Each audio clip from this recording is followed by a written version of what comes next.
안녕하세요. 이원재입니다. 이원재 끝내주는 경제 2월 7일 금요일 라이브 시작하겠습니다.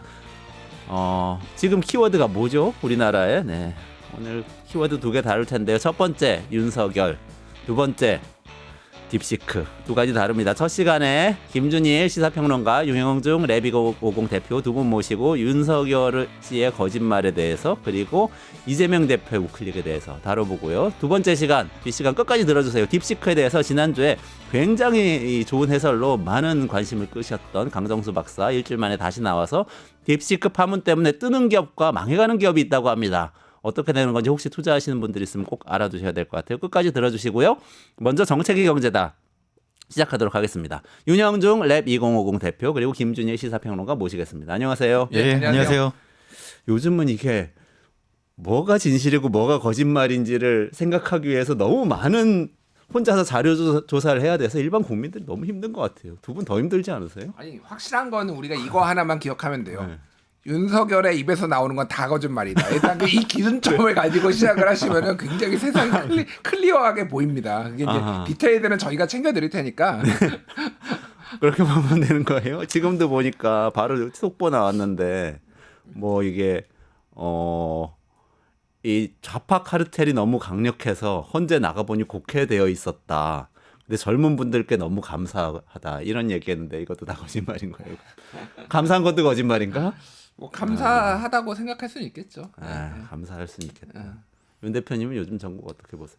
저는 뭐 착잡합니다. 근데 다 거짓말이라는 말씀에서는 그게 물론 이제 반농담 삼아 하신 말이지만 저는 이제 그런 말들이 또 이제 나중에는 빌미가 될 것 같아요. 그래서 그 우리가 좀 차분하게 얘기하는 사람들이 그래도 좀 그 지켜야 될 선이 좀 있지 않나. 네네. 예, 그 저쪽 선을 마구 넘나드니까 넘나드는 게 늘 넘으니까 그 차분하게 대응하면 오히려 지는 것처럼 보이는데요. 그래도 길게 보면 꼭 그렇지는 않습니다. 가만히 이게 낯선 장면인데 김준일 평론가님한테 지금 선 넘지 마라 이런 얘기 하시는 김준일 평론가님이 항상 그 역할을 맡았거든. 상대방이 너무 극단적으로 나오면 선 넘지 마라. 거기도 잘못이 있다. 이 얘기 하시는 역할인데. 아니 그런데 뭐 제가 이제 지적하는 게 뭐 이렇게 조금 세게 보이실 수도 있는데 제가 뭐 근거 없이 얘기하는 거 아니에요. 뒤에 우리가 다 얘기를 할 거잖아요. 그러니까 저는 진짜로 이걸 보면서 요즘 너무 피곤해요.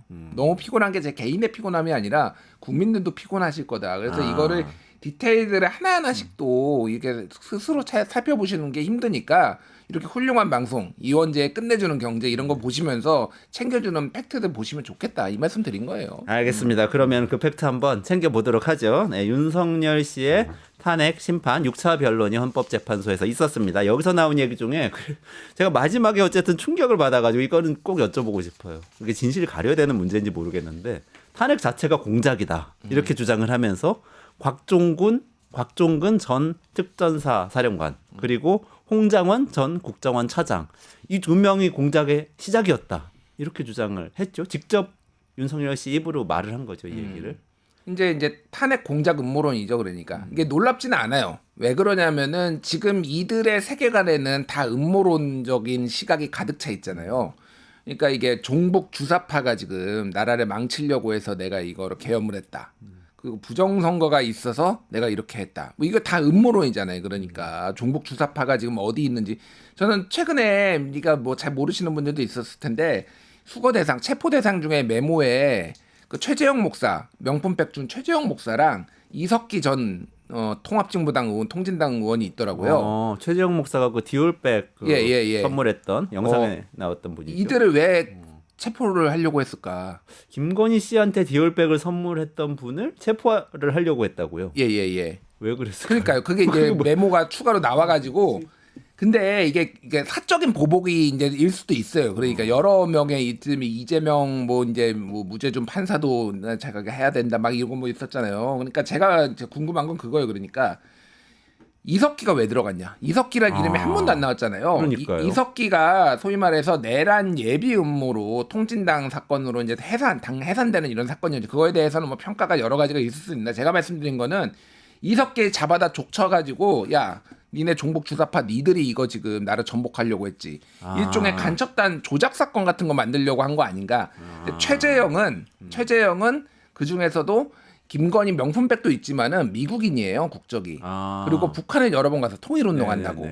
그러니까 너 북한 갔다 와가지고 김정은하고 내통했지. 그러니까 네. 제가 이 얘기를 하는 이유는 이들의 세계관에는 다 음모론으로 가득 차. 이거는 방금 얘기한 건 제 추론입니다. 그러니까 왜 갑자기 뜬금없이 이석기가 들어가고 최정이 들어갔는지. 그러니까 이 지금 탄핵 공작 음모론도 결국은 이런 음모론적 세계관의 연장이라는 거 하나. 또 하나는 세세한 팩트로는 더 이상 대적이 안 되는 거예요.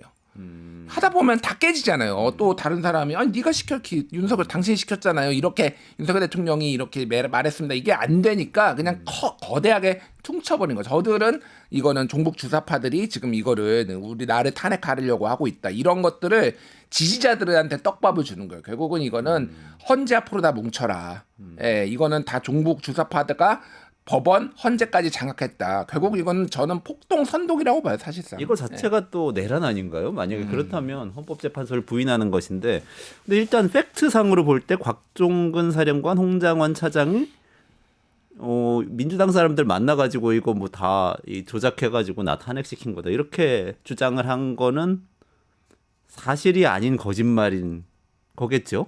그러니까 그 이거를 거짓말이라고까지 네. 굳이 진위 여부를 판단하는 것 자체가 좀 불필요한데요. 그러니까 우리가 뭐 수많은 종류의 음모론을 얘기를 하지만 가장 질이 나쁜 음모론 중에 하나가 그 사실 바로 입증이 어려운 그런 이제 음모론을 제기를 하면서 상대방에게 오히려 반증이 쉽지 않은 것들 이런 것들 얘기하는 거거든요. 예를 들어서 제가 사회자분께 지금 3프로 TV를 그 어떻게 망가뜨리기 위해서 음모를 꾸며가지고 끝내주는 경제를 최고의 프로그램 만들려는 음모를 꾸미고 있는 게 아니냐. 끝내주는 경제 시작한 게 3% 망하라고 그러는 거 아니냐. 그런 게 아니냐라고 음모를 제기했어요. 그래요. 그럼 어떻게 반박하면서 입증하시겠어요? 입증하기 진짜 어렵죠. 진짜 어렵. 그러니까 이게 그걸 어떻게 반박? 사실 이 발언은 굉장히 미리 계획된 발언이에요. 미리 계획된 발언이에요. 이걸 이렇게까지 많이 다뤄주고 이게 다뤄지는 건 불가피한 측면이 있는데 다뤄지는 걸 노린 발언이고 그리고 굉장히 애초부터 계획된 발언인데요. 그러니까 이 발언으로 인해서 그 헌법 재판 과정에서 윤석열 그 대통령이 얻을 수 있는 건 아무것도 없습니다. 왜냐하면 이거는 사법적인 재판에서 어떤 주장을 하려면 입증을 해야 되는 것이거든요. 우리한테 이게 말장난이나 뭐 싸움에서는 당신이 입증해봐라 얘기할 수 있지만 헌법재판 과정에서는 본인이 이 얘기를 입증해야 되는 것인데 사실 입증할 수도 없을 뿐더러 뭐 관련된 증거를 가지고 있지 않죠. 네네네. 그래서 재판 과정에서는 절대 유리할 수 없는 불리한 진술인데요. 근데 이 얘기를 하는 것은 바깥에다가 분명한 신호를 주는 겁니다. 그래서 이 사람들이 탄핵 공작을 하려는 것이고 그래서 이제 나는 그 과정에 굉장히 억울한 희생자다 이 얘기를 하려는 것인데 중요한 것은 제가 한 가지 더 말씀드리면 중요한 것은 이겁니다. 이 사람들이 탄핵 공작을 할 거였으면은 그러니까 그 애초에 12월 3일에 윤석열 씨가 그렇게 할 이유가 없죠. 네. 그러니까 제가 누차 12월 3일 왜 12월 3일이냐 계속 여러 차례 얘기를 했고 저는 이전부터 김건희 특검법이 가장 유력한 가능성이 있다라고 그때 얘기를 했었잖아요. 저는 이 방송에서도 한번 내란과 이 비상계엄의 가장 큰 역할을 한 사람이 장해찬 씨가 아닌가. 그때 막 한동훈 대표를 막 흔들어가지고 네네네. 그때 친한계 이탈이 상당히 좀 우려되는 상황. 그 주에 있을 김건희 특검법에서 친한계 이탈이 우려되는 네네네. 상황이었어요. 당원 게시판 논란 때문에요. 네, 물론 그것뿐만이 아니라 그 이후에도 이제 친한계와 윤석열 친윤 간의 이제 대립과 갈등의 얘기들이 나오고 있는데 오늘 그 박상수 전 국민의힘 대변인이 네네. 그 김종배의 시선 집중에 나와서 또 재밌는 얘기를 또 하시더라고요. 그분 친한계 정치인이죠. 예, 친한계 정치인이죠. 그분이 한 얘기는 윤석열 대통령이 왜 도대체 12월 3일에 했는지 자기는 이해가 안 간다. 가장 본인이 안전하게 이런 일들을 벌이려고 했으면은 4개월 뒤에 하면 된다. 4개월 뒤에 문영배 재판관과 그 두 재판관의 임기가 만료되고 네. 두 분은 대통령 몫이기 때문에 대통령 몫의 2명을 임명하게 되면은 본인이 어떤 짓을 벌여도 웬만해서 탄핵 인용이 되기 쉽지 않기 때문에 4개월 뒤에 해도 되는데 왜 그 타이밍을 골랐겠느냐? 자기는 그거를 김건희 특검법 때문이라고 보고 김건희 특검법에 대한 한동훈 대표의 입장 때문이라고 본다라고 얘기를 하더라고요. 그래서 이 본인이 자초한 이 탄핵 논란에 누가 뭐 그 공작을 했다 이런 얘기는 이제 불필요한 얘기인 것 같습니다. 그러니까 본인이 계엄령을 선포를 안 했으면 탄핵 공작이란 게 있을 수가 없었는데 본인이 탄핵 공작에 나겠다고 아니 심지어 시점까지도 적절한 시점까지도 여당 정치인이 알려주잖아요. 그러니까 이게 윤석열이 이틀 전에 사흘 전이군요. 그 얘기 화요일날 그 얘기했잖아요. 네네. 아무 일도 일어나지 않았는데 호수 위에 달 그림자를 주는 것 같다. 네. 아무 일도 일어나지 않았다. 요 얘기가 저는 예전에 이진복 정무수석이 그 얘기했잖아. 안철수 의원한테 아무 말도 하지 않으면 아무 일도 일어나지 않는다. 옛날에 당대표 선거할 때 네네네. 이제 뭐 윤석열 이제 안철수 공동 정부다 뭐 이런 얘기 막 하고 그러니까 그 얘기했거든요. 그 되게 그러니까 정무적으로는 나쁜 말이지만 말 자체는 맞아요. 아무 말도 하지 않으면 아무 일도 일어나지 않잖아요. 실제. 그렇죠. 네. 근데 윤석열이 이 아무 일도 일어나지 않았다를 설명을 하려면 이게 말을 하려면은 본인이 아무것도 안 했어야 돼요. 그렇죠. 근데 개엄을 했잖아. 그러니까 본인 주장은 뭐 정치인이 체포되거나 죽은 사람이 없다라고 주장을 하는 건데 우리가 여기에서도 여러 번 얘기했지만 나라 경제가 박살났습니다 지금. 네, 그렇죠. 한국은행이 원래 작년 11월에 트럼프 당선까지 반영해서 한국 그 경제 성장률을 1.9로 했다가 최근에 수정치 지금 이제 잠정치긴 하지만은 1.6, 1.7로 내렸죠. 그러니까 윤석열 개헌만방으로 경제 성장률이 0.2에서 0.3이 날아간 거예요. 그러니까 이게 어떻게 아무 일도 일어나지 않은 겁니까? 나라를 박살내놓고 지금 그거 왜 뭐 돈으로 환산할 수 없는 일들이 너무 많아요. 본인이 일으킨 일인데 너무 많아요. 근데 지금 뭐 하나만 얘기를 하면요. 평소라면 좀 주목을 받았어야 할 뉴스인데 하나도 주목을 받지 못한 뉴스가 어제 나온 뉴스인데요. 그 지금 체불 임금 작년 체불 임금액이 2조 원이 넘었는데 이게 사상 최대액이거든요. 예, 이런 월급 뉴스들도 못 준 중소기업 엄청 예, 많은가 보다. 이런 뉴스들도 평소에는 그래도 상당한 주목을 받을 뉴스고 왜 이런지에 대한 분석도 뒤따르는데요. 지금은 모든 뉴스들을 다 이 헌재 변론이 다 집어삼키고 있습니다. 다 이것도 윤석열 때문인 거죠.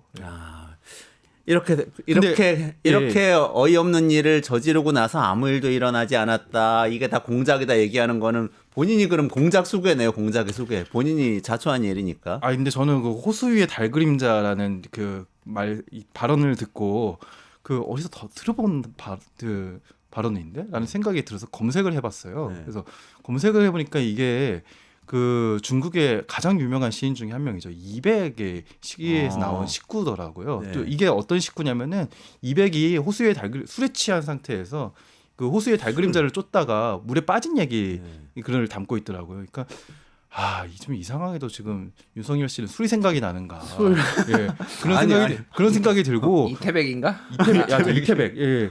그리고 그 호수의 달 그림자처럼 아무 일도 일어났지 않았다라고 얘기를 했는데 정작 그 곽종근 특전사령관은 군의 철군 지시는 김용현 장관이나 대통령께서 내리지 않았고 본인이 직접 내렸다. 그러니까 그 이제 비상겸 해제가 국회에서 가결됐음에도 불구하고 굉장히 오랜 시간 동안 한 2시간인가 3시간 동안 발표조차 하지 않고 있었잖아요. 근데 군대의 철수 지시도 그 지휘부에서 내리지 않았다는 겁니다.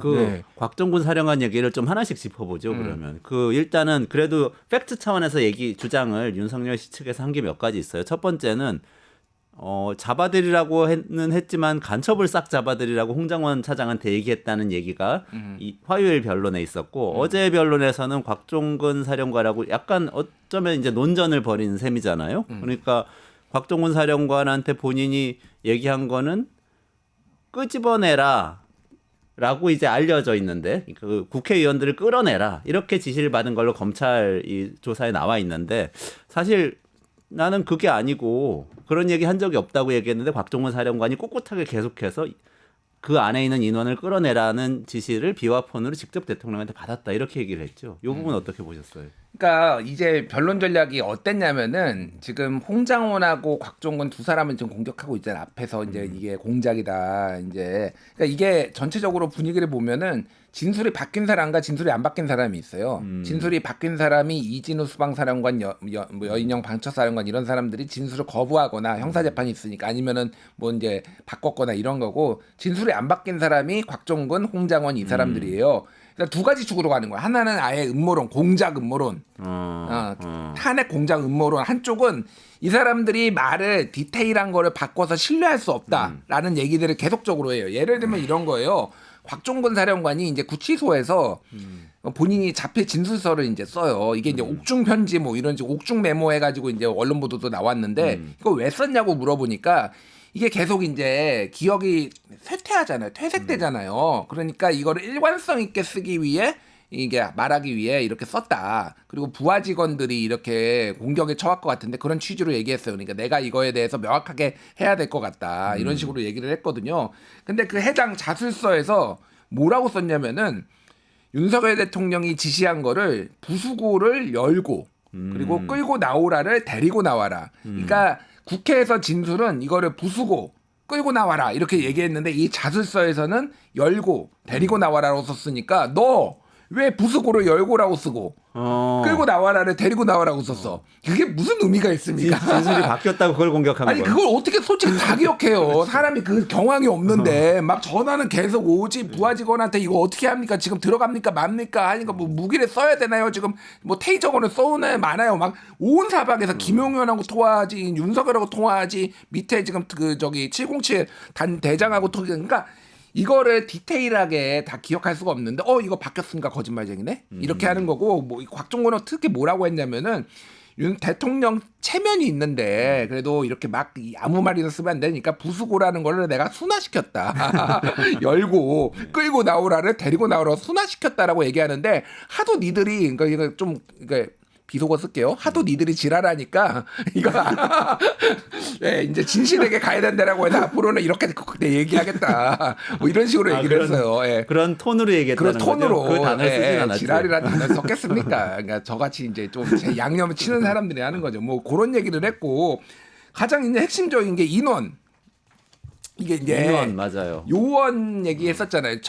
그 전에는 요원 얘기했잖아요. 의원이 아니라 요원을 끌어내라 했다. 그러면 윤석열 씨 주장이죠. 요원이 스스로 이렇게 요원이 자기를 끌어내는 이제 이런 장면이 나와야 되는데 이제 그런 얘기 들은 적 없다라고 했는데 인원이라고 말을 했다라는 거예요. 실제는. 그러니까 곽종근도 의원이라고 얘기한 게 아니라 인원이라고 얘기를 했는데 이거는 의원으로 나는 거기서 알아들었다. 그 당연하잖아요. 그러니까 여러 국회에 있는 인원들 다 끌어내. 만약에 이게 그러면은 국회의원들 끌어내라는 얘기잖아요. 근데 윤석열 씨는 나는 인원이란 단어 자체를 쓰지 않는 사람이라고 그래야지 무슨 인원이라는 이상한 용어를 쓰냐 이런 식으로 지금 변론하지 않았어요. 그러니까요. 그렇게 해서 저는 말입니다. 예? 인원이란 말을 제가 쓰지를 않습니다. 라고 하면서 좀 이따 10초 뒤에 국회 본관의 거점으로 확보해 불필요한 인원을 통제한다는 목적으로 들어갔고요. 예? 7층 건물에도 굉장히 많은 인원이 있었습니다. 인원이 3번이 나와요. 얘기를 하는데. 얘기하고 바로 뒤에 얘기. 나는 인원을 안 쓴다고 그러니까 얘기하고 바로 뒤에요. 윤석열의 거짓말이 한두 개가 아닌데 옛날에는 거짓말이 한 하루 막 며칠은 갔어요. 이제 10초를 못 간다 이 거짓말이 지금. 그러니까 이게 인원을 맨날 쓰는 사람 옛날에도 뭐 여러 번 썼어요. 그러니까 전공의 파업 연설문에서도 인원이란 표현 쓰고 뭐 비상 민상 경제회의 모두 발에서 인원 쓰고 그래서 굉장히 많으니까 뭐 예시가 하는 게 아니라서 제가 말하는 거는 다 거짓말인데 어쨌든 이런 디테일한 것들을 꼬투리 잡는다.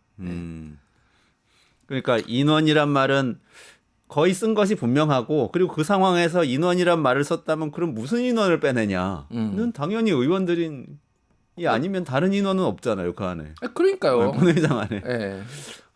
그럼 일단 그거는 거짓말이고 그 다음에 자기는 정치인 체포는 절대로 입에 담은 적도 없고 지시한 적이 없다고 또 얘기를 했어요. 그 부분은 어떻게 보셨어요? 아니 그거는 지금 곽종근 특전사령관하고 홍장원 차장이 일관되게 그 얘기를 하고 있고 홍장원 차장은 또 정확한 명단까지 받아서 이제 받아 적었다는 거 아닙니까? 근데 지금 윤석열 측 변호인들의 윤석열과 윤석열 변호인 측 변호인들의 그 전략을 보면 굉장히 디테일한 부분에 있어서 진술이 그러니까 일관성이 부족하거나 아니면 말을 조금 단어를 바꾼다거나 약간 이런 부분들을 이제 찾아가지고 공격하는 방식을 쓰고 있습니다. 그래서 방금 뭐 붙잡아라 지시한 그 대목에서도 또 지난 화요일에 이제 홍장원 차장에게 그 변호인 측 변호사는 이제 보좌관이 받아 적었다고 진술을 했는데 맞냐라고 이제 물어본 다음에 그렇게 받아 적었다라고 하니까 자기가 보좌관한테 확인해 봤는데 자기는 그런 명단을 들은 적도 없고 받아 적은 적도 없다라고 확인을 했다. 거기에 대해서 어떻게 생각하냐라고 하면서 본인들이 이제 확인한 내용을 바탕으로 가장 강력한 공격 포인트를 찾는 거죠. 근데 바로 아까 이제 인원이란 말을 쓴 적 없다 막 이런 식의 표현들 혹은 이제 곽종근 사령관이 뭐 왜 부수고라고 열고 이런 식으로 표현 이런 것들을 이제 발언 찾아낸 것처럼 홍장원 차장한테도 그런 식으로 공격을 했는데 바로 뒤치기를 당했습니다. 그래서 홍장원 차장이 제 보좌관이 3명인데 3명 다 확인하신 게 맞나요?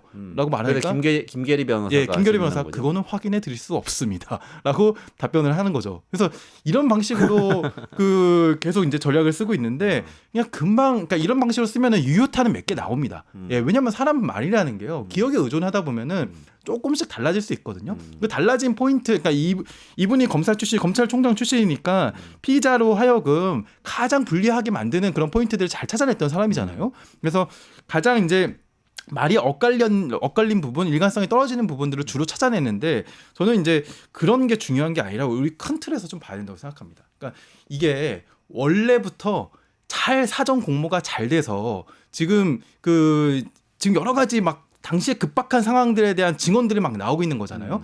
이 굉장히 이례적인 거예요. 원래 잘 수행된 작전의 경우에는 홍장원 곽종근처럼 이탈자도 나오지 않고요. 그리고 완벽하게 입을 맞춘 상태에서 만약에 실패하더라도 이런 재판에 등장할 수 있습니다. 지금 이렇게 증거가 많이 나온 상황이 어찌 보면 이례적이라고 볼 수 있고 곽종근, 홍장원 차장 이분들이 증언하는 것 자체가 저는 대단한 거라고 생각을 하거든요. 만약에 그렇다 하더라도 현재 재판에서는 이건 재판이기 때문에 디테일한 부분 따질 수밖에 없지만 만약에 많은 것들이 입맞춰진 상태라고 하더라도 재판에서는 상당히 저는 이게 탄핵 결정이 날 수밖에 없다고 생각하거든요. 왜냐하면은 가장 결정적으로 군대를 투입한 곳이 헌법기관이었던 국회와 그리고 성관이었고 국회는 개헌법상 투입할 수 없는 곳입니다.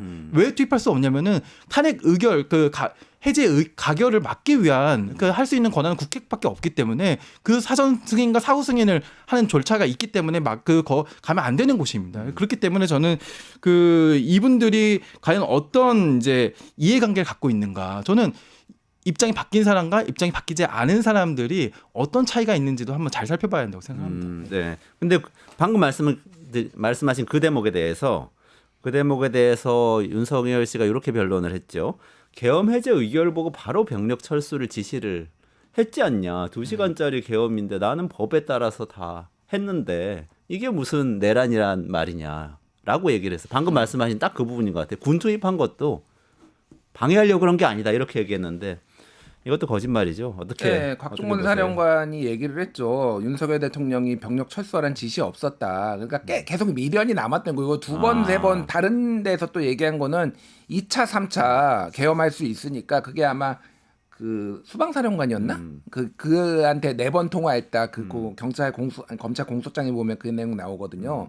뭐 굉장히 경로하면서 싹 다 잡아 총 들고 들어가서 하라고 그거를 이진호 수방사령관한테 했다라는 거를 옆에 수행장교가 검찰에서 들어서 윤석열 목소리가 전화기에서 나와가지고 너무 신기해서 내가 또렷하게 기억하고 있다 이 얘기까지 했는데 그러니까 이게 다 거짓말이에요. 그러니까 큰 의미가 없는 그런 상황이에요. 그러니까. 예. 그리고 곽정훈 사령관은 어제 그 얘기도 하더만요. 본인이 윤석열 대통령한테 비화폰으로 전화를 받았을 때 그때 이게 화상회의를 휘하에 있는 다른 간부들하고 화상회의를 하고 있었는데 그 소리가 다 들려서 간부들도 다 들었다는 거예요. 네. 그러면은 사실 검찰 지금 헌법재판관들이 질문하거나 하는 거는 다 검찰 기소의 공소장에 나온 얘기들을 확인하면서 질문하는 게 많잖아요. 대체로 그렇죠. 변호인 소추인 쪽 변호인들도 좀 그런 것 같고 그럼 그 얘기들을 사실은 곽정훈 사령관이 이렇게 출석했던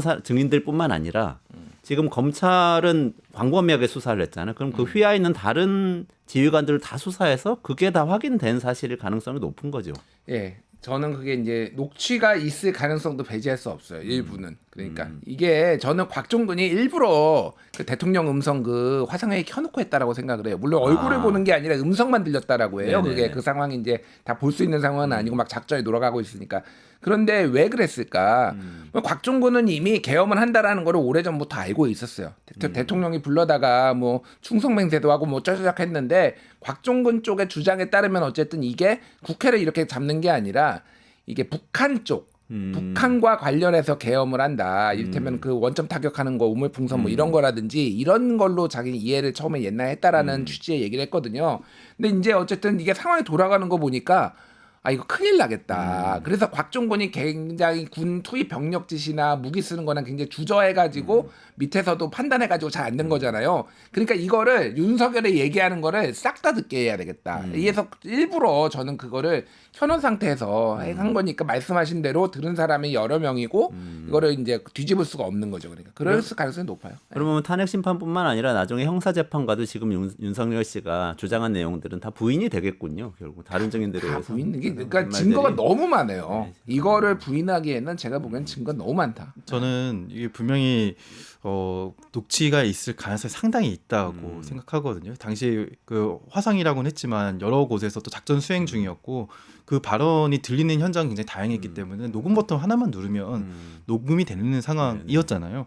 그러니까 이 거짓말이 뭐 한두 번도 아니고 특히 명태균이랑 언제부터 통화한 적 없다고 했는데 바로 그 며칠 뒤에 명태균 측에 뭐 그런 이제 공천 감사합니다. 막 그 발언이 바로 이제 녹음된 파일이 등장해가지고 그 거짓말도 금방 들통이 났는데 이번 그 발언도 윤석열의 육성이 한번 나올 수도 있지 않을까. 저는 총 쏴서라도 뭐 뭐 들어가서 끌어내라 이런 부수고 육성이 들어가서 나올 수 있다. 예, 그런 음성이. 육성이 나올 수 있고 그런 육성은 정말 이제 빼박이죠 말 그대로. 근데 이제 누군가 용기를 내야 됩니다. 그래서 저는 이 역사의 중요한 증거를 그 어떻게 보면 양심 고백이나 뭐 공익 제보를 해서 증거를 좀 누군가 좀 남겨줬으면 하는 바람이 있고요. 예, 그런 분이 좀 나왔으면 좋겠고 아무튼 그런 생각이 있습니다. 그래서 그럼 탄핵 심판에서 어쨌든 윤석열 씨의 큰 틀에서 두 개의 거짓말. 그러니까 본인은 국회의 의정 활동을 방해할 의사가 없었다라는 거짓말은 사실상 이제 이 부인되는 방향으로 들통이 난 거나 마찬가지다. 두 분이 이렇게 주셨고 또 하나는 2시간짜리 내란이 어디 있느냐. 그러니까 나는 계엄 해제 의결을 하자마자 병력 철수 지시했다라고 한 것도 곽종군 사령관 얘기에 의하면 아니었다. 본인이 거짓말이었다. 철수했다. 예. 그 얘기네요. 근데 또 이 탄핵 심판 얘기도 중요하지만 또 큰 뉴스가 하나 나와서 오늘 조간신문 일면 토변 다 이 얘기더라고요. 대왕고래. 김준일 평론가님이 대왕고래 전문가 아니세요? 뭐 전문가까지야. 초기부터 이 얘기하셨는데 액트지오. 이거 뭐 그러니까 산자부에서 이 공식적으로 이거는 경제성 없다고 발표를 한 셈이죠. 아, 저는요. 그런데 진짜 어떻게 재수로라도 잘 걸려서 혹시나 이게 그러니까 가능성이 0%는 아니니까 그러니까 그냥 확률이 낮을 뿐이지 20%라고 얘기했지만 그건 안 믿었어요. 저는 20%까지 될 수가 없다. 이건 전문가들 얘기 들어보면은 10%도 사실은 그렇게 낮은 확률은 아니다. 한번 찔러봤을 때 나올 가능성이 뭐 이런 얘기를 해서 운이라도 좋아서 진짜 터졌으면 좋겠다. 진짜 농담이 아니라 그렇게 생각했어요. 뭐 윤석열이 뭐 이거를 정치적으로 활용을 하든 뭐든 그게 좋은 거잖아요. 나라에는. 근데 이게 이제 너무 빨리 좀 뽀록이 났죠. 그러니까. 근데 이게 오늘 보면은 거의 조선일보는 이거를 1면에도 안 쓰고 14면에다가 썼어요. 아, 그래요? 다른 데는 다 거의 다 1면에 썼거든요. 이거. 동아일보, 중앙일보 다 1면에다 썼는데 조선일보 안 기사를 봐서. 조선일보가 14면에 썼다 이거를. 중앙일보 일면이더라고요. 동아일보랑. 동아일보도 일면은 그래요. 근데 이제 중앙일보 그 안에 있는 그 해설 박스 기사가 너무 재밌더라고요. 제목이 뭐냐면은 이거는 읽어드려야 돼. 예. 제목이 이거예요. 중앙일보 안에 있는 해설 기사. 단독 이렇게 뭐 붙여져 있는데 11조 화살표 4개월 뒤 2,000조 윤석열 대왕고래 보고에 동공 흔들. 눈알이 돌아갔다. 11조에서 2,000조가 무슨 뜻이에요? 그러니까 석유공사에서 이거를 이게 히스토리를 알아야 되는데 우드사이드라는 호주 업체가 원래 같이 일을 했어요. 예전부터 동해 계속 찔러봤을 거 아니에요. 옛날부터 우리 거기서 이제 가스 한번 나온 다음에 좀 가능성 있나. 근데 우드사이드에서 철수하기로 한 거예요. 가능성 없다. 그러니까 석유공사 입장에서는 이거 내년에도 사업해야 되는데 그러니까 급하게 찾은 게 액트지오라는 약간 그 회사 네네. 그냥 그 집만 있고 1인 기업 그리고 브라질로 지금 튀었어요 지금. 아, 그때 브라질로 4년 동안 안 나타난다 그 기사까지 나왔잖아요. 40억인가 받았거든요. 그러니까 이거는 우리나라 정부에서 40억 준 거죠. 40억을 줘가지고 이 정당성 근거를 만든 건데 이건 윤석열이 시켜서가 아니라 석유공사 입장에서는 계속 파야 되는데 그러면은 뭐가 있어야 되죠. 근데 우드사이드라는 거대 회사가 이거 경제전망 없어라고 하니까 급조해가지고 만든 거예요, 사실은 이거를. 그러니까 누구라도 지금 해가지고 그래야지 예산을 받을 수 있으니까. 그런데 이거를 사실은 그래서 자기네들도 소박하게 이거 진짜 터지면은 한 11조?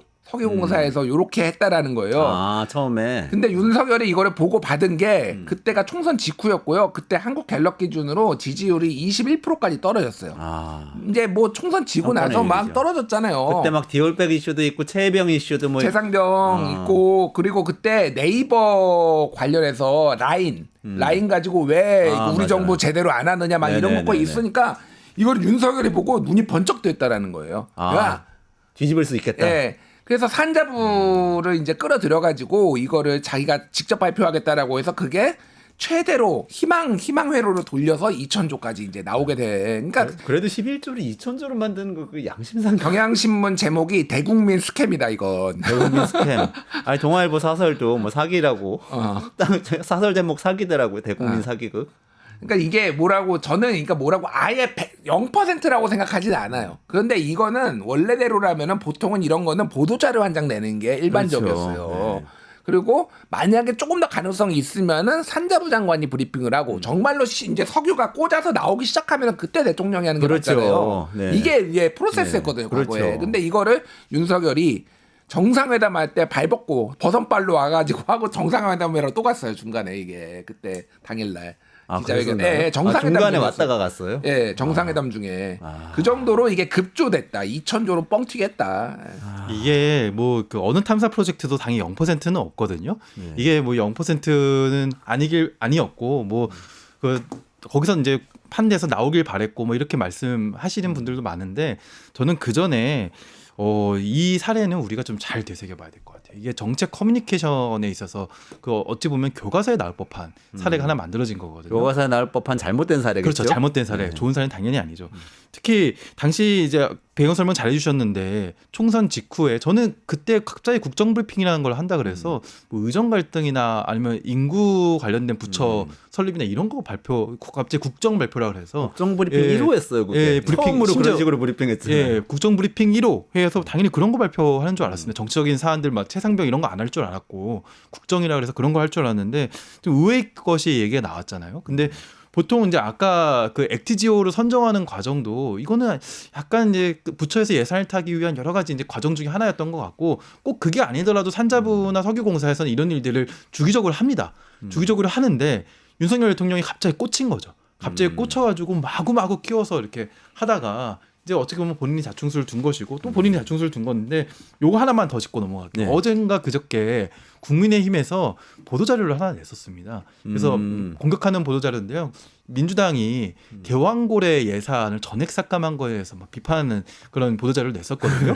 지금 뭐 하루 이틀 예상치 못하고 산자부 예. 발표 하루 전에 보도자료 그렇죠. 낸 하루 전에 거잖아요. 보도자료를 냈었습니다. 그래서 이런 사안들조차 좀 정치적 사안으로 만들어서 저는 굉장히 나쁜 사례인 게 저는 뭐 꼭 찬성하지는 않지만 석유공사가 그래도 새로운 석유 시추 프로그램들을 할 수 있다고 생각하거든요. 또 때로는 굉장히 전략적으로 해야 되는데 이게 앞으로의 이런 일들을 할 때조차도 지금 이게 정쟁화되고 또 잘못된 정치화가 된 사례이기 때문에 앞으로의 사업에서 상당한 지장이 생겼다라고 그러니까 생각을 이렇게 합니다. 좀 확률적으로 이 위험이 큰 프로젝트는 어쨌든 하긴 해야 되는데 조금씩 조용히 하는 거잖아요. 그러다가 좀 확실해질 때 대통령이나 이렇게 비중 있는 발표를 하면서 이제 국민들이 여기 관심을 가지도록 해줘야지. 안 그러면 이제 진짜 사기극이죠. 다 저게 되나 보다 하고 믿고 있다가 지금 한 반년밖에 안 됐는데 이렇게 전혀 근거가 없는 얘기였다는 2,000조 원 날아간 거잖아요. 국민들 입장에서는. 그런 상황이 됐다는 어이없는 일인데 여기서 저 좀 딱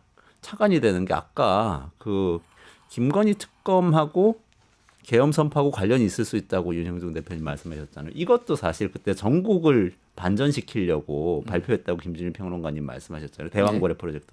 항상 전국을 반전시키기 위해서 뭔가 굉장히 큰 거짓말을 내지는 굉장히 폭력적인 행동을 했군요. 라는 생각이 딱 들어요. 어떻게 보세요? 아니 저도 뭐 그건 맞고요. 그러니까 이게 뭐라고 해요? 그러니까 저는 윤석열 대통령이 안 좋은 게 한두 개가 아닌데 그동안에 이게 국정이 운영되던 방식 이런 프로세스를 다 깡그리 무시를 하고 굉장히 독단적으로 그러니까 단순히 독단적이라는 게 나쁘다기보다는 그렇게 하는 데는 이유가 있잖아요. 그럼 차분하게 본인이 얘기를 해봐야 되는데 일종의 이제 반정치거든요. 그러니까 예전에 김건희가 그 육성 녹음 나온 게 있는데 저기 최재형 목사였나 그 누구였나 그 제 기억이 얼마 전에 이제 나온 거였는데 우리나라는 극좌나 극우가 너무 많아가지고 이게 문제다라고 얘기를 하면서 정치를 다 뭐 뜯어 고쳐야 된다 뭐 이런 얘기를 했거든요. 전 그걸 들으면서 뭘 얘기하냐면 극좌는 민주당, 극우는 이제 그 국민의힘을 얘기하는 거죠 사실상. 그러니까 우리는 걔네들하고 다르고 우리가 다 고쳐야 된다라는 건데 이게 이런 식이에요. 그러니까 김건희나 윤석열이나 생각하는 게 다 정치권들은 다 잘못됐고 모든 프로세스와 관료들의 프로세스가 다 잘못됐다라는 거거든요. 그러니까 이런 식으로 하는 거예요. 그러니까 모든 거를 도박처럼 하고 이런 건데 어제 산자부에서 발표했을 때 이렇게 얘기를 했어요.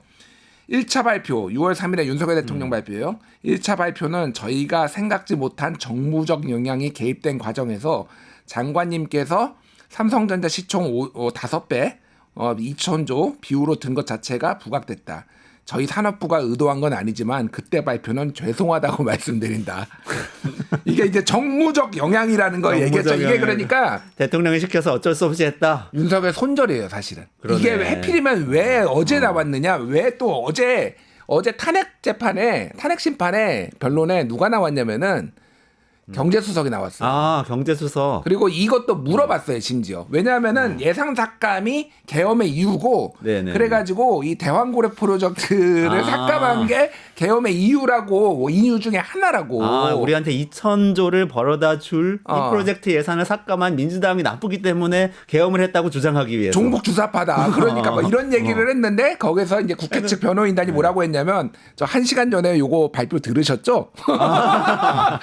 이렇게 된 거야. 그 1시간 전이었어요, 딱? 네, 1시간 전이었어. 근데 왜 그러면 산자부가 어제 했느냐? 이거 내일 할 수도 있고 그렇죠. 전날 할 수도 있어요. 이거는 그냥 윤석열하고 그러네. 우리는 손 뗄 거야라는 거를 명확하게 산자부 보여줘. 그리고 국민의힘도 그 산자부가 발표할 거 모르고 그 전날 자료 낸 거잖아요. 아까 그러니까. 말씀하셨던 이 대왕거래 예산 삭감 비판하고 이거 국민의힘도 소통이 지금 안 되고 있네요. 그러니까 이게 생각을 해보면은 그 얘기가 경제수석이 막 나와가지고 그것 때문에 했다라고 하는데 자기네들이 뒤에 또 이거를 발표하면은 요거 자기가 먹게 생긴 거야 산자부 입장에서. 산자부가. 그러니까 그러네. 이거는 나 모르겠고 정무적 얘기까지 하면 정무적 역량 얘기를 하면서 이건 윤석열 때문이에요. 우리는 사실 이렇게까지 부풀릴 의도는 없었어요라는 거를 어제 얘기를 한 거예요. 윤석열 손절이다. 성태훈 경제수석이 어느 타이밍에 나와서 그 얘기 할 줄 알고까지 이렇게 성태훈 씨 감안해서. 정책실장이고 경제수석은 정수석은 다른 분이죠. 네. 이름 잠깐만 헷갈려. 박수석이에요. 네, 박수석. 네. 네네네. 미안한 성태훈 실장 그렇군요. 미안합니다. 네. 네. 그 국민의힘 관련해서 제가 조금 그러면 한 가지만 더 여쭤볼게요. 지금 어쨌든 산자부하고도 소통이 안 될 정도로 국민의힘이 이렇게 좀 저는 약화돼 있다는 느낌을 받았어요. 거꾸로 국민의힘이 막 전국을 주도하는 것 같았는데 지금 이걸 보니까. 근데 한편으로는 지금 뭐가 지금 불거졌냐면 최상목 권한대행이 경찰청장까지 임명을 할 것 같이 지금 경찰청장 임명 직전이죠. 지금 후보자가 나온 상태죠. 그런 상태인데 최상목 대행이 국회에다가는 또 이거 내가 인사를 고른 게 아니다 이렇게 얘기를 해서 논란이 되고 있잖아요. 행안부하고 얘기를 한 거다 그랬는데 서로 다 아니라고 그래서 지금 윤석열 씨가 이것도 임명하는 거 아니야 하고 많은 사람들이 얘기하고 있어요. 그러니까 국민의힘이 계속 얘기했던 게 행안부 장관, 국방부 장관 공석으로 두지 말고 빨리 임명해라라고 했는데 지금 장관은 임명하기가 좀 너무 부담되니까 지금 경찰청장을 한 거잖아요, 지금. 그러니까 이게 웃긴 게 본인이 한 게 아닌데 본인이 임명하려고 하면은 그러니까 소극적으로 권한을 행사하는 거잖아요. 그게 네. 바로 헌법재판관이에요. 헌법재판관 임명을 해야 되는 거예요. 그러니까 소극적으로. 마은혁 재판관. 마은혁. 그러니까 이게 기준이 없어요. 지 맘대로 해 그러니까 이게 말이 됩니까 이게 지금? 국회가 선출한 헌법재판관은 임명할 수 없다. 근데 경찰청장하고 고위직들은 내가 임명할게요. 이렇게 얘기했다는 거죠. 그러니까 뭐 이제 치안 공백 뭐 이런 거 얘기하겠죠. 근데 헌재도 공백인데. 그렇게 따지면은 헌법재판은 지금 뭐 공백 아니에요? 나라가 공백이야 솔직히 얘기하면 지금. 그러니까 그거를 빨리 단축시키기 위해서라도 지금 이거 탄핵 심판을 빨리 해야 되는 거. 누구의 유불리를 따지지 않고. 그러니까 맞는 게 하나도 없어요. 네, 최상목은. 최상목 대행 굉장히 심각하네요. 근데 그건 어떻게 보세요? 윤석열 씨가 지금도 인사권을 행사하고 있다. 기존의 비서실을 통해서 이런 주장이 지금 있는 거거든요. 근데 국민의힘이 이거 주도한 것 같지도 않아요. 또 보니까 최상목 대행도 자기가 주도 안 했다고 그래요. 누가 했죠 이 인사를? 이거는 그러니까 추론이죠. 아직 확인할 수는 없는데 그러니까 인사를 실제 뭐 주도하고 있다보다는 저는 아직 윤석열 대통령의 영향력이 아직 남아 있고 그늘 아래에 있다라는 건데 이게 이렇게 논란이 되면은 아마 하기 힘들어질 거예요. 사실은. 예, 저는 이렇게 강행하기는 좀 힘든다. 그러면 난리 날 거거든요. 또 뭐 왜 이거는 하고 저거는 안 하고 지금 이렇게 하겠다 하는 거 아니냐라는 얘기만 나왔는데도 그러니까. 어쨌든 근데 윤석열 대통령은 본인이 원하는 사람들을 계속 이게 그러니까 특히 이런 사법기관이나 이런 수사기관의 수장들은 본인이 생각하기에는 중요하다라고 판단할 수도 있는 거죠. 윤석열 입장에서는. 지금 다 추론이잖아요. 근데 분명한 것은 앞으로의 사실 진상을 파악하는데 그 어떤 의사결정이 적합한가 그거를 중요한 기준으로 삼아야 될 것 같습니다. 그 수사기관의 수장의 경우는 굉장히 중요하잖아요. 네네. 앞으로의 증거에 있어서도 그렇죠. 어떤 식으로 보존을 하는지 뭐 그런 네네. 것도 굉장히 중요하기 때문에 예, 그런 것들을 제일 중요한 기준으로 삼았으면 합니다. 계속 살펴봐야겠네요. 그 와중에 또 윤석열 씨가 계속 헌재에서 이런 아까 거짓말하면서 선동하는 듯한 발언을 하는 와중에 또 사실 공명이 계속 있어요. 국가인권위원회 상임위원이 또 한마디 하셨잖아요. 헌재를 부숴 없애야 된다. 두들고 부숴야 한다. 예. 두들겨 부숴. 두들겨 부숴야 한다. 예. 야 한다. 탄핵이 인용되면. 예. 또 그걸 쓰면서 또 그 최근에 이제 뭐 전한길 그 씨인가요? 네네네네. 그분에 대해서 본인이 이제 굉장히 고마운 마음을 갖고 있으면 자기 무료 변론하겠다 이런 얘기를 또 했었는데 또 그분이 반박하더라고요. 그래서 그분이 헌재를 두들겨 부수는 행위에 대해서는 동의하지 않고 본인은 친한 변호인들이 있기 때문에 사양한다 이렇게 얘기를 했는데 또 그 약간 이 둘 간의 갈등이 이게 이런 분들 특히 요즘 그 윤석열 씨를 이제 싸고 도는 사람들의 특징 중에 하나는 본인의 이익이 갑자기 눈앞에 왔을 때 갑자기 입장이 변하기가 쉽다는 건 것 같아요. 그래서 그 전한길 씨는 본인이 이제 또 고발 조치 당할 본인도 이제 헌재를 뒤집어 엎어야 한다는 식의 발언을 했다가 거기에 대해서 다시 뒤집어 엎는다는 거는 강하게 의사전달한다는 걸로 다시 또 해명을 했거든요. 그래서 그 본인이 이제 발언이 어찌 보면 고발의 위험이 좀 있으니까 이렇게 발언을 좀 뒤집는 것 같고 김용원 씨도 기자들에게 두들겨 부숴야 한다라는 표현이 뭐냐 그러니까 헌법을 개정해서 헌법재판소를 뭐 없애거나 바꿔야 한다 그런 취지라고 또 이제 얘기를 하더라고요. 그러니까 김용원 저는 검사 출신이거든요. 대한민국의 모든 상임위원이죠. 검사들이 다 김용원 같지는 않다라고 생각을 하는데 윤석열이 임명한 검사 출신 상당수는 다 김용원 같은 인간들이에요. 그러니까 이게 김용원이 1990년에 무슨 일이 있었냐면은 그때 무슨 변태 영업 단속하러 온 술집에 온 경찰관 두드려 팼어요.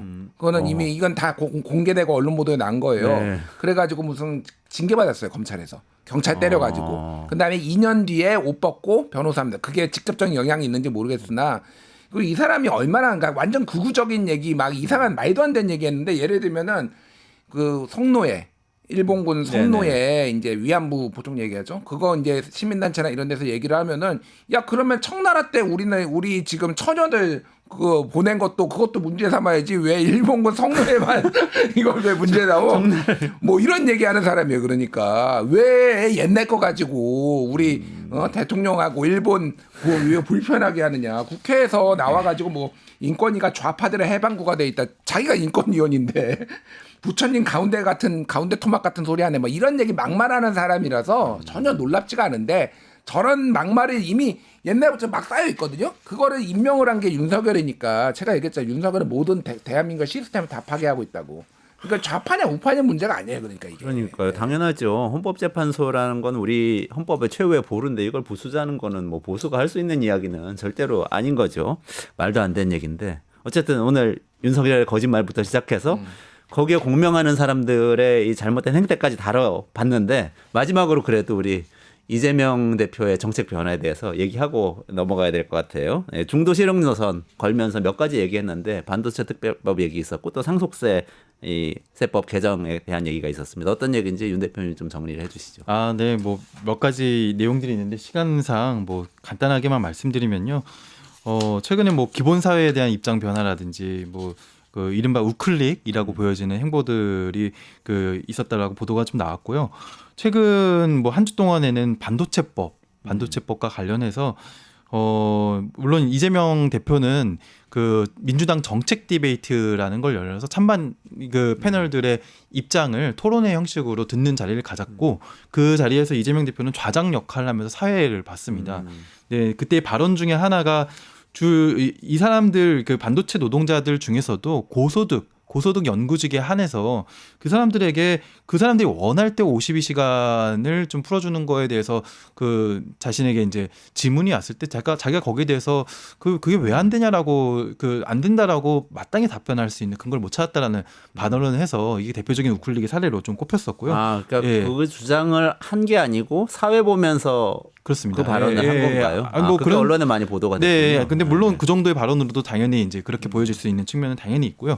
또 하나는 뭐 최근에 이제 법인세 관련해서 이거는 이재명 대표가 직접 언급한 건 아니지만 민주당 쪽에서 법인세가 아니라 상속세 관련해서 임강현 의원이 원래 작년에 낸 법안이 있습니다. 네네네. 그 법안을 지금 이제 다시 추진하겠다라는 민주당 쪽의 입장이 알려지면서 이것도 이재명 대표의 대표적인 우클릭 사례로 보도가 되고 있습니다. 그 윤석열 정부에서 상속세 완화한다는 얘기 했었는데 그거하고 비슷한 내용인가요? 다른 내용인가요? 다른 내용이 내용인데요. 어때요? 그거 뭐 김준일 대표님 말씀 듣고 저도 조금 더 설명. 네네네. 코멘트 해주시고 예. 마지막에 정리해주시고 마무리해야 될 것 같아요. 어떤 것? 지금 이재명의 실용주의 노선. 아니, 그러니까 그건 아는데 네네. 디테일하게 상속세?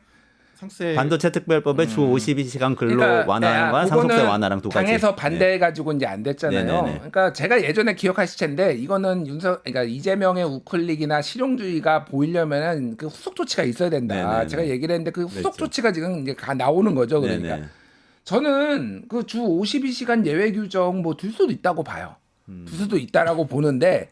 그게 정말로 해법일 것인가? 그러니까 이게 노동 뭐 인권 뭐 이런 것도 있지만은 그러니까 쉽게 얘기를 하면 이런 거예요. 정말로 지금 우리나라 반도체 기업이나 무슨 IT 기업들이 주 52시간 때문에 AI를 이거를 못 따라가 가지고 좀 여기까지 온 거. 강영수 박사한테 좀 물어보시죠. 주 52시간 때문에 삼성전자가 고대역폭 메모리 HBM 그거 지들이 만들어 놓고 이거 별로 돈 안 될 것 같은데 그래가지고 그거 실기한 거잖아요. 자기들이 부서 해체했죠. 경영진의 판단이지 정말로 이게 52시간 때문이냐. 그리고 52시간을 하면은 뭐 좋은 점이 있고 뭐 중국의 기업 IT 스타트업도 하고 있다라고 얘기를 하는데 걔들은 대부분 자기가 창업을 한 거니까요. 본인이 경영주예요, 사실상. 본인이 고용주고 여기를 대박이 나면은 큰 돈을 버니까 하는 건데 삼성전자에 고용된 사람들이 그러면 거기는 고용된 사람들이잖아요. 그게 이 동기부여가 되냐고 그러면 돈을 그만큼 주면 되지 그러니까. 제가 말하는 또 하나는 그런 식으로 되면은요. 막 초과 근무 시키면은 다른 나라 가버립니다, 솔직히.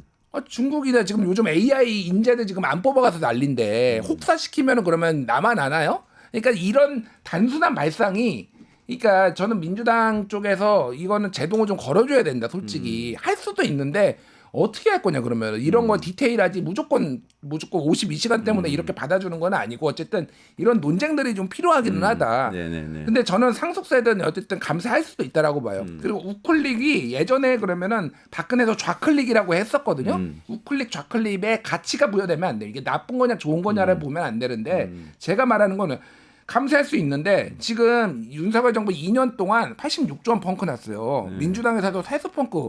야 왜 감세해가지고 이렇게 나라 경제를 이렇게 했느냐.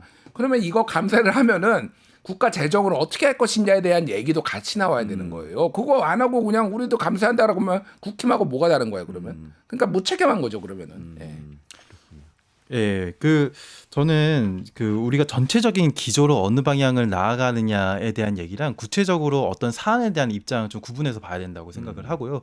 민주당에서 잘한 부분도 있고 못한 부분도 있습니다. 방금 말씀하신 뭐 세수 펑크 문제나 이런 거에 대해서 윤석열 정부의 뭐 법인세 인하라든지 상당수의 세수 감소에 대해서 상당히 비판했었고 원복시켜야 된다는 얘기도 상당히 했었던 반면에 물론 그런 거에 있어서 좀 의지가 부족했거나 뭐 입법까지 가지 못했던 측면은 분명히 있었습니다. 근데 그것과 별개로 지금의 이제 상속세와 52시간 얘기는 제가 조금 하고 싶은 얘기가 있는데 짧게 해드릴게요.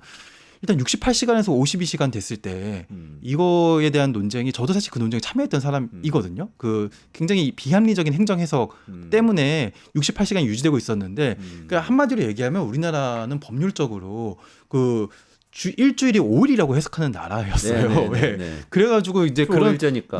그 비합리적인 행정 해석을 폐기하는 즉시 68시간이 52시간이 된 건데요. 근데 문제는 16시간이라는 급격한 변화였던 거예요. 이거는 뭐 진보나 노동계에서도 어느 정도는 인정하는 겁니다. 왜냐하면 우리가 그때 탄력 근로제라는 거를 왜 도입했습니까? 왜 확대했습니까? 사실 52시간 후속 입법이었거든요. 그러니까 이게 우리가 굉장히 선명한 진보적인 의제를 내던지는 건 좋은데 그걸 달성하기 위한 전략은 상당히 유연해야 된다는 거예요. 그래서 최저임금하고 좀 비슷하네요. 예, 그래서 최저임금도 1만 원도 그러니까 한 번에 싹 68시간에서 52시간으로 싹 줄었던. 점진적으로 가면은 충분히 여러 가지 것들을 고려하면서 갈 수 있었던 것이었습니다. 그래서 이렇게까지 논란을 일으킬 필요가 없었던 것이고 물론 지금 52시간의 예외 조항을 만드는 것도 상당히 신중해야 된다고 저는 생각을 합니다. 근데 이게 마치 하나의 도그마처럼 52시간 1만 원 이런 걸 하나로 이 기준을 넘으면 무조건 선을 넘는 것이다. 사실 이건 아니거든요. 저는 이런 태도가 오히려 정책적으로도 조금 지양해야 되는 태도가 아닌가. 우리가 정치도 굉장히 극단화되고 있잖아요. 정책적으로도 뭐 하나의 숫자 같은 걸 도구화하는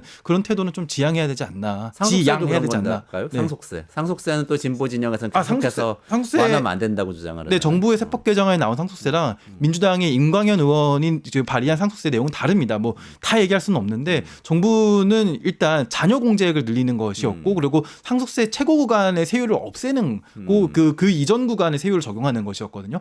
훨씬 상속세의 감세 폭이 훨씬 큰 상소가 아니었고요. 그래서 부자 감세라고 비판을 또 민주당은 물론 했었죠. 임광현 의원안도 부자 감세라는 비판을 어느 정도 받을 수밖에 없는데요. 이게 1996년부터 일가 공제와 배우자 공제액이 그대로 갔거든요. 그리고 96년부터 20년이 넘었죠. 30년간 그 굉장히 물가 인상이 있었기 때문에 이 공제액에 대해서는 어느 정도 조정은 필요한 측면이 있었습니다. 그 폭에 대해서는 충분히 논의가 가능한 부분이라고 생각합니다. 이 상속세는 굉장히 복잡한데 관심 있는 사람 많을 것 같으니까 이제 민주당 안이 확정되고 진짜로 추진이 되거든 한번 해설을 해주시면 좋을 것 같아요. 윤 대표님께서. 한번 붙어보죠. 그러죠. 해설하고 한번 파이트 한번 해보시죠. 네, 조금만 기다리시면 강정수 박사가 딥시크가 어떤 기업들을 승자로 만들고 어떤 기업들을 패자로 만들었는가 뭐 이야기 좀 해드릴 테니까 끝까지 들어주시고요. 오늘 김준일 평론가님, 윤영중 대표님 여기서 인사드리고 다음 주에 다시 모시도록 하겠습니다. 고맙습니다. 네, 감사합니다. 감사합니다.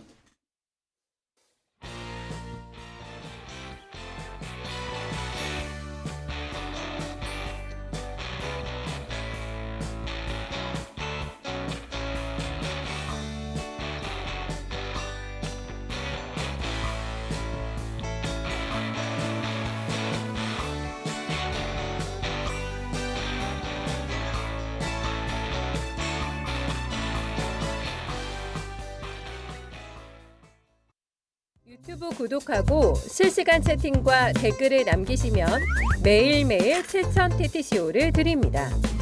참여 방법은 통통물 어플을 다운로드하고 회원가입과 로그인을 해주세요. 마이페이지에서 나의 회원 고유 번호를 복사해주세요. 유튜브 구독 후 실시간 채팅이나 댓글창에 고유 번호를 한 번만 입력하면 준비 끝! 지금 유튜브 채팅과 댓글 쓰기 참여하고 7,000TTCO 받아가세요. 네, 강정수 박사의 딥시크에서 2탄입니다. 지난번에 아주 잘 해설을 해주셔서 많은 분들이 도움 받으셨어요. 근데 이번에는 이 딥시크라는 녀석이 뭐 그게 잘 만들어졌고 아니고 뭐 이 문제보다도 이것 때문에 생기는 변화 때문에 어떤 기업은 뜨고 어떤 기업은 망할 수도 있다 그러는데 이게 어떤 기업들이 어떻게 되는 건지 그것 좀 여쭤보겠습니다. 어서 오세요. 안녕하세요. 안녕하세요. 네. 반갑습니다. 딥시크 뉴스가 계속 나오고 있죠. 그렇죠. 연구도 계속 하시고 네. 지금 많은 소식들이 쏟아져 나오고 있는데 네. 진짜 좀 판이 흔들리는 건가요? 그렇죠. 큰 물결이 일어나고 있는 거죠. 우선 2022년 11월 30일 날 챗GPT가 한번 나오면서 AI에 대한 큰 물결을 일으켰고 다시 한번 또 큰 물결이 지금 나오고 있으면서 AI 경제의 이 변화의 가속도가 속도가 붙었다. 뭐 이렇게 볼 수가 있습니다. 아, 그렇군요. 그러면 어떤 기업들이 이제 좀 패자부터 할까요? 승자부터 할까요? 승자부터 해야죠. 그래도 잘 될 곳이 어딘지. 잘 될 곳은 많은 사람들이 싫어하시겠지만 1위는 저는 하웨이라고 생각이 듭니다. 화웨이 중국의 화웨이예요. 예, 중국의 화웨이죠. 왜냐하면 여러분도 그 서비스로서의 지금 딥시크 뭐 정부에서 차단한다, 미국 정부, 호주 정부, 타이완, 한국 뭐 이렇게 하면서 지금 기업들도 차단하고 있는데요.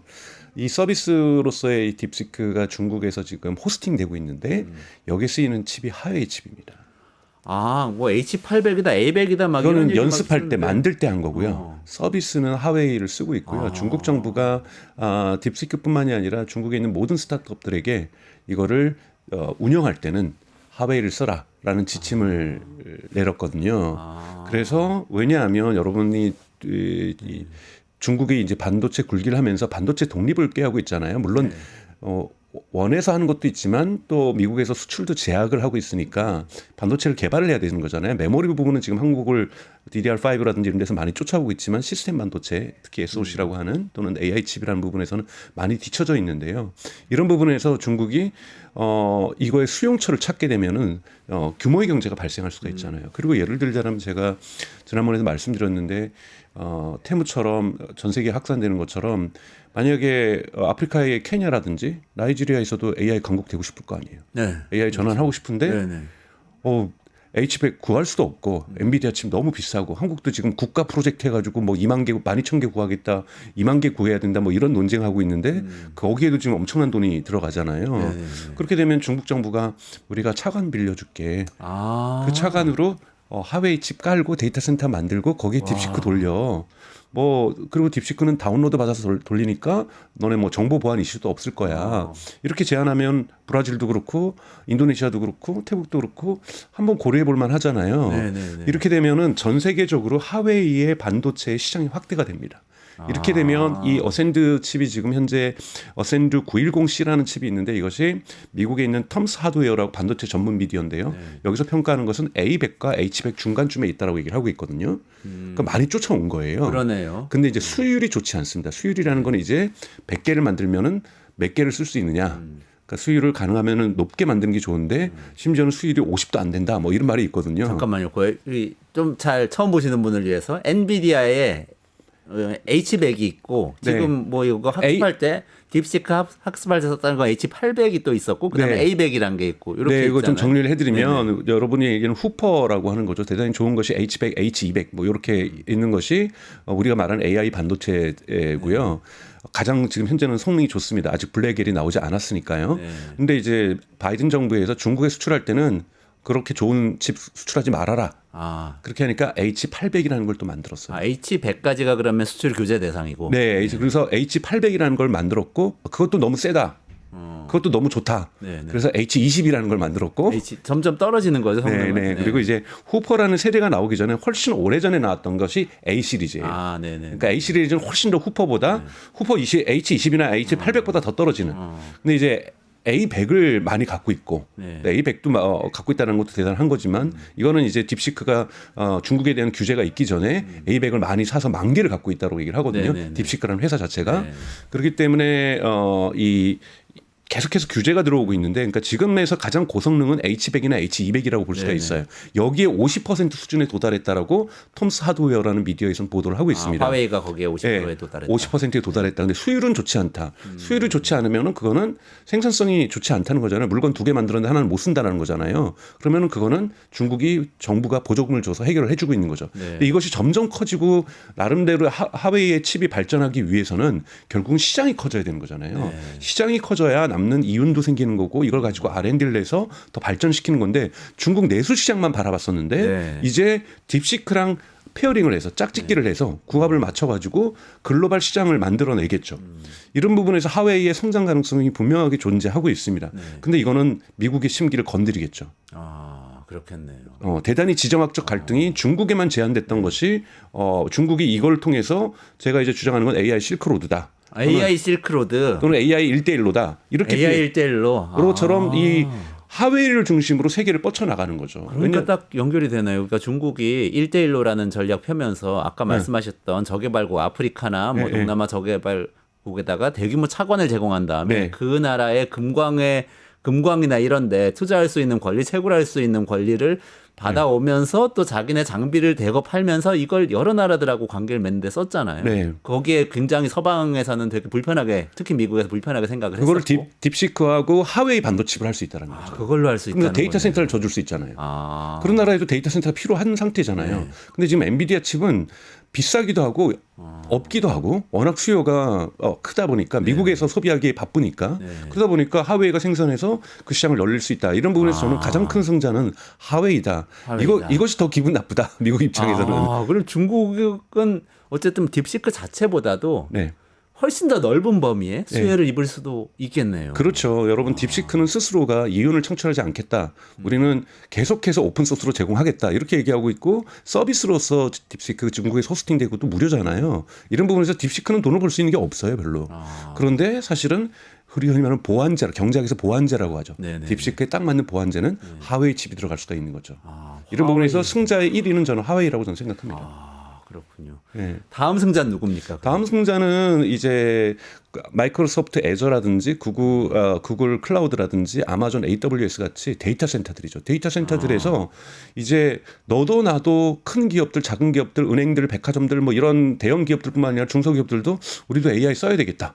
그러면서 이제 이러한 클라우드 서비스로 몰릴 거고 벌써 마이크로소프트 애저는 딥시크를 다운로드 받아서 자기가 재포장을 해서 대단히 저렴한 비용으로 클라우드에서 제공을 하기 시작했습니다. 아니 미국에서는 상원에서 딥시크 그 사용 금지하는 그런 법안까지 발의할 정도로 막 알러지 반응을 막 보이고 있는데 또 마이크로소프트에서는 애초에 장착을 했어요. 근데 이제 그 상원에서 말하고 있는 그거는요. 중국에 호스팅되는 서비스를 쓰지 말라는 거예요. 이걸 다운로드 받아서 네. 이거를 변형하는 것, 이거를 보통 이거 오픈 소스가 어느 정도 수준이냐면은 상식적으로 여러분 알아보시면 좋으신데 MIT 라이센스라고 그래요. 네네. 미국 MIT 공대에서 이 라이센스를 만들었는데 이거는 어느 정도의 오픈 소스의 그거냐면 이름을 다 바꿔도 돼요.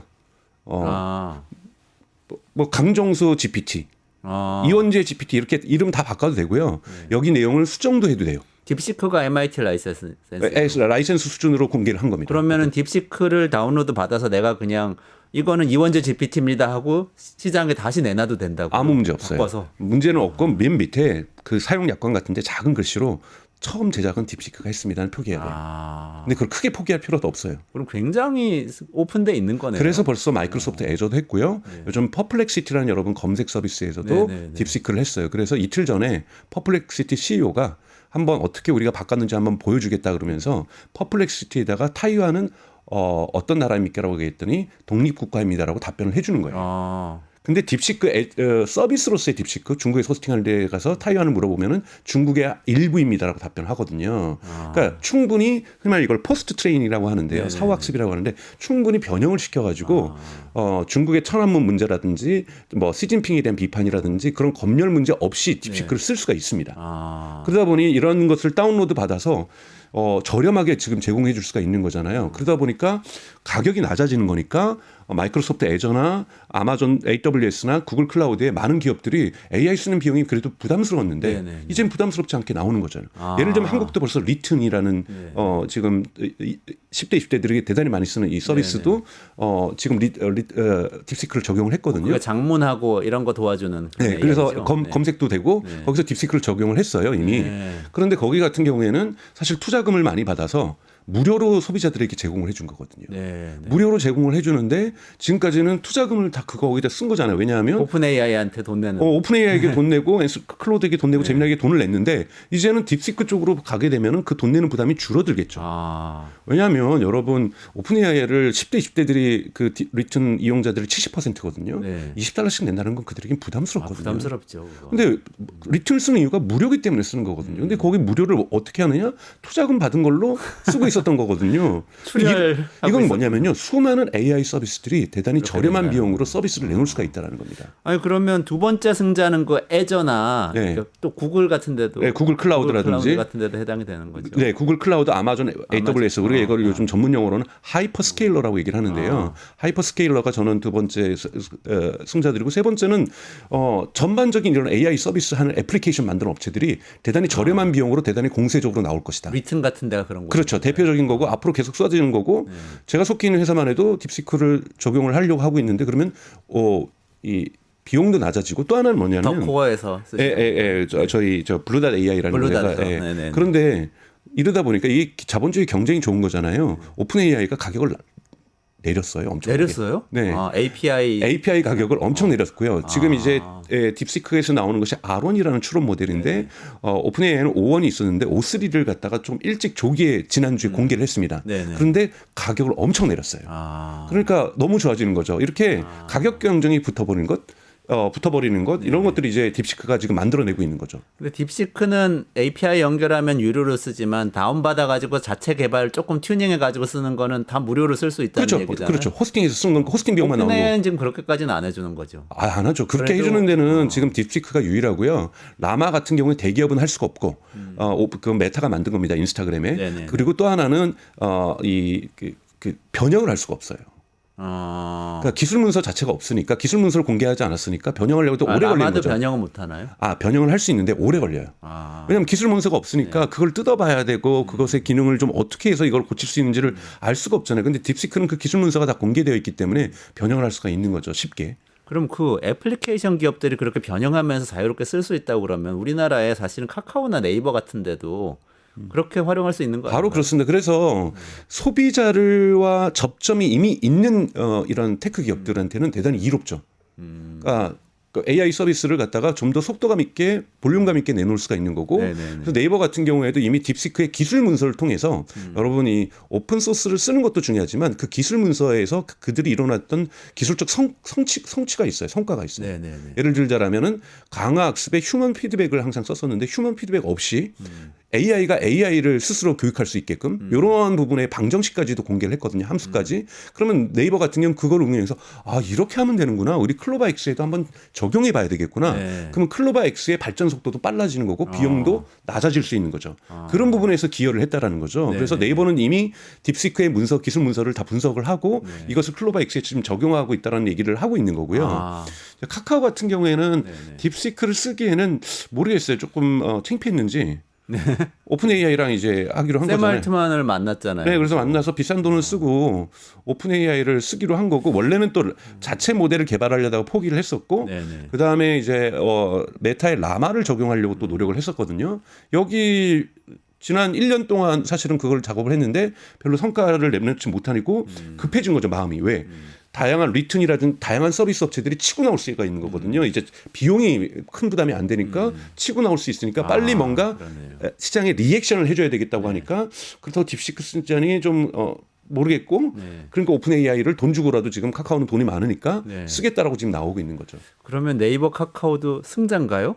어떻게 저는 지금 어떻게 네이버는 봐야 돼요? 승자가 될 수도 있고 이해진 의장도 그래서 긴장감을 느끼고 경영 일선이 지금 복귀를 한 거잖아요. 지금 이해진 의장이 그 창업자인데 네, 좀 은퇴에 있다가 그다음에 그래서 이사회를- 지금 이사회 의장으로 지금 이사회 복귀를 한 의장으로 거죠. 사실 복귀했죠. 이사회 의장이 김범수 의장도 이사회 의장이었고 사실상이 대표죠. 네, 그렇죠. 사실상이 대표라고 볼 수가 있기 아니 때문에 창업자에다가 이 지분이 많이 있는 분이 이사회 의장으로 있으면 사장이 월급 사장 되는 거죠. 네, 바지 사장이죠. 네. 네, 그래서 그런 부분에서 사실상 경영 전면에 지금 등장했던 것도 이 딥시크발 AI 경쟁이 가속화될 것에 대비해서 네이버가 긴장감을 갖고 대응하기 위해서 했다. 이런 부분들은 여러 가지 매기 효과를 줬다는 부분에서 긍정적이고 네이버가 여기에서 적극적으로 좀 대응할 거라고 좀 보고 있습니다.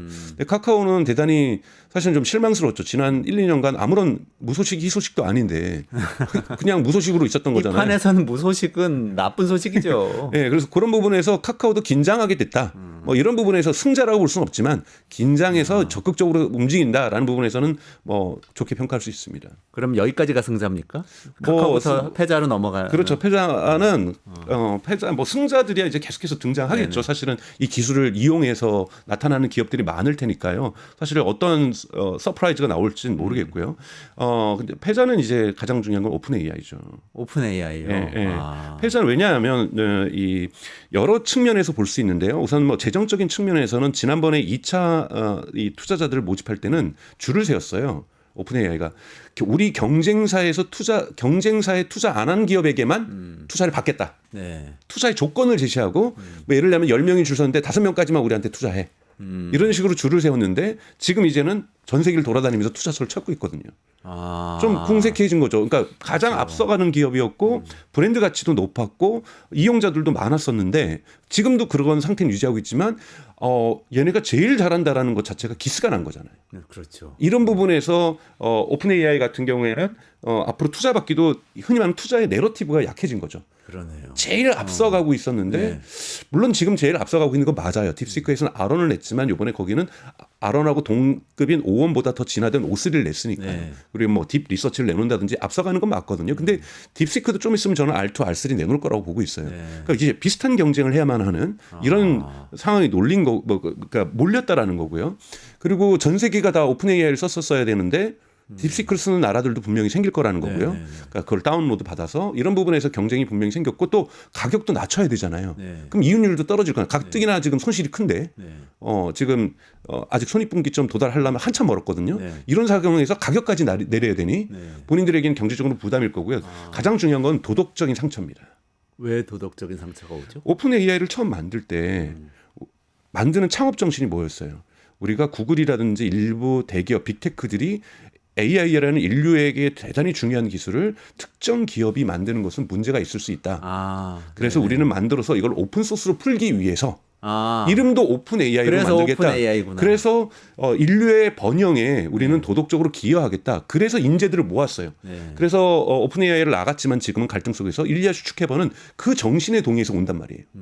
그래서 미국이나 캐나다나 뭐 세계 각지에 있는 대단히 뛰어난 연구자들이 그 정신에 동의해서 오픈 AI에 옵니다. 물론 월급도 많이 줬지만. 네. 그런데 이 기부금만으로 이 개발하는 데 한계가 느끼니까 영리 주식을 만든 거고 그렇죠. 투자를 많이 네. 받았는데 이 투자 많이 받았는데 이걸 갖다 오픈 소스로 까는 순간 사업이 안 되는 거잖아요. 그렇죠. 그러니까 자기네는 오픈 소스로 안 가고 클로즈드 폐쇄형으로 계속 운영하고 있었는데 네. 딥시크에서 오픈 소스로 까버린 거잖아요. 그러니까요. 그것도 중국에 그러니까 중국에서. 미국의 와이어드라는 데서 보도를 하고 있어요. 거기에 있는 연구진들이 엄청나게 상처를 받았다는 거예요. 그게 도덕적 상처군요. 예, 되게 큰 거죠. 명분을 잃어버렸어. 그렇죠. 오픈 AI는 나 오픈 AI 다니고 지금은 아니지만 언젠가는 얘기할 거야. 공개할 거야. 그러니까 샘 알트만도 미국의 레딧이라는 커뮤니티에서의 그런 소통하는 장에서 우리도 진지하게 오픈 소스를 공개를 고민하고 있다라는 얘기를 했어요. 근데 이번에요. 예, 이번에요. 근데 오픈 AI가 지금 만약에 이걸 오픈 소스로 다 딥시크처럼 공개하는 순간 오픈 AI 비즈니스는 앞으로 전망이 되게 없어집니다. 그렇죠. 다시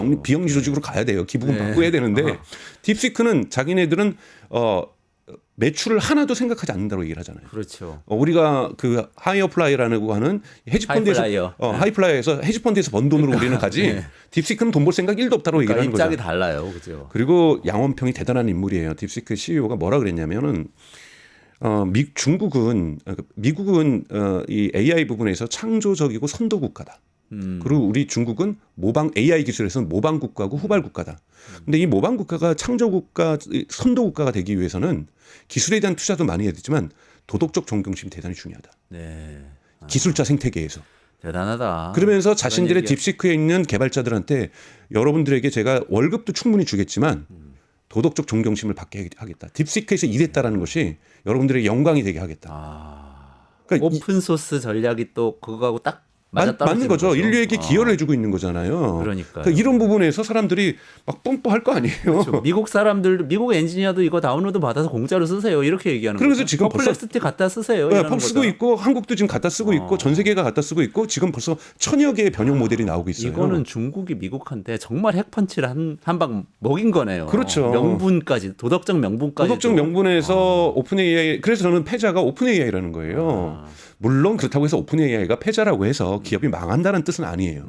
그러나 큰 상처를 받았고 전략의 수정을 가야 되고 근데 이런 것들이 전체 AI 경제로 볼 땐 긍정적인 역할을 할 거라고 보는 거죠. 네. 그리고 이제 그런 업체들 요즘 제미나이 2.0도 대단히 좋거든요. 그리고 엔스로픽의 이 클로드도 되게 좋고요. 이런 데들이 그림자가 지어지는 거죠. 네. 그러니까 AI 기업들에 있어서 뭔가 딥시크가 대단히 옳은 일을 하고 있다라는 그리고 대단히 빠른 일을 하고 본인들에게도 기여를 했어요. 딥시크의 그 방법론은 네이버의 클로바 X 개발팀에게도 도움이 됐겠지만 오픈 AI도 도움이 돼요. 오픈 AI도 지금 강화학습에다가 휴먼 피드백을 하고 있었거든요.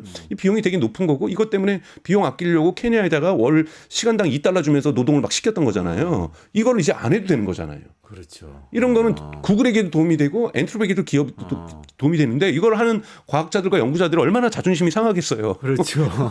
고맙긴 하고 땡큐인데 이거를 중국의 딥시크가 해서 해주니 고마운데 박수도 치고 싶은데 우린 지금 뭐 했지 이거를? 그러니까요.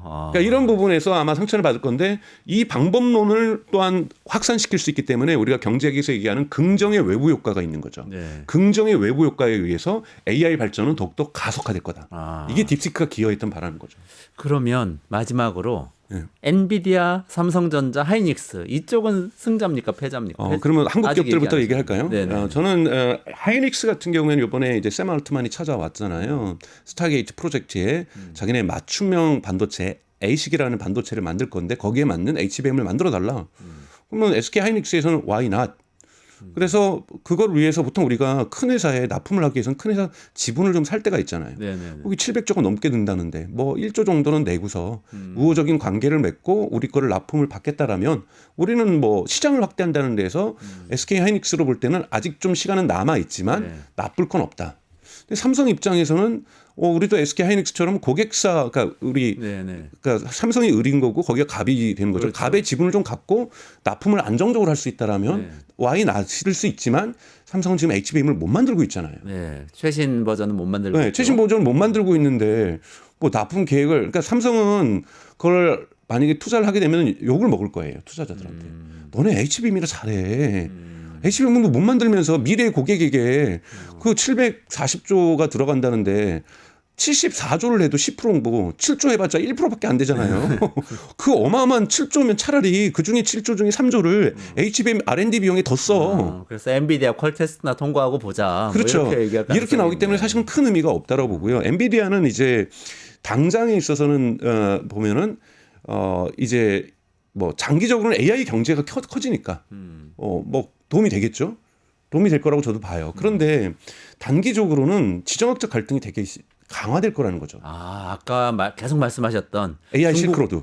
중국이 한 방 먹이는 방향으로 이게 스토리가 흘러가면 언젠가는 자기네들도 나이지리아에 케냐에 태국에 팔고 싶었는데 언젠가는 지금은 급하게 미국 중심으로 팔고 있지만 그 시장이 하웨이에 의해서 잠식될 수 있는 거잖아요. 이러기 때문에 세상이 그리고 또 미국이 중국을 때리면서 규제를 더 강화할 수도 있겠군요. 그렇죠. 규제를 가져서 중국에 지금 매출의 원래는 18%였는데 지금 11%의 전체 매출이 아직도 그래도 중국에서 나오고 있어요. 엔비디아 매출 중에 중국 매출이 네, 전체 매출이 11%가 중국에서 나오고 있는데 이 11%마저도 날아갈 수가 있다라는 거죠. 이렇기 때문에 사실은 엔비디아는 중장기적으로는 그렇게 패자는 아니지만 단기적으로는 패자일 수 있다. 그래서 앰비발렌트하다라는 얘기, 그러니까 이 왔다 갔다 이중적이라고 저는 얘기를 평가를 할 수가 있겠습니다. 그렇군요. 네. 오늘 승자하고 패자로 이렇게 정리해 주시니까 네. 확 와닿네요. 네. 그래서 일단은 진정한 승자는 딥시크죠. 딥시크이고 중국이다잖아요. 그렇죠. 중국이 중국의 명분과 실리를 같이 얻을 수 있다. 네. AI 실크로드를 통해서 네. 확장하면서 돈도 더 벌면서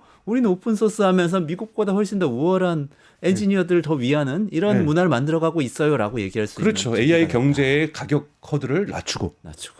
진입 장벽을 낮춰서 가난한 국가도 AI로 전환할 수 있도록 만들어주고 네. 이런 부분에선 중국은 엄청난 명분을 얻은 거죠.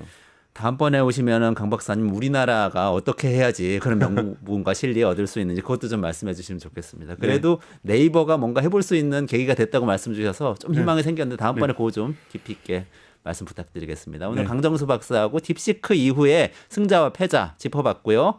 네, 이원재 끝내주는 경제 매일 오전 11시에 라이브 진행하는데요. 저희들은 주말에는 쉬니까 주말에 다시 보기로 강 박사님 영상도 다시 찾아서 보세요. 아주 유익합니다. 그리고 딥식 관련해서 저희 계속해서 다루고 있으니까 다 한번 보시면은 지금 세상 어떻게 돌아가는 건지 잘 아실 수 있을 겁니다. 저는 라이브로 월요일 오전 11시에 다시 찾아뵙도록 하겠습니다. 강정수 박사와 같이 여기서 인사드리고 물러가겠습니다. 고맙습니다. 고맙습니다.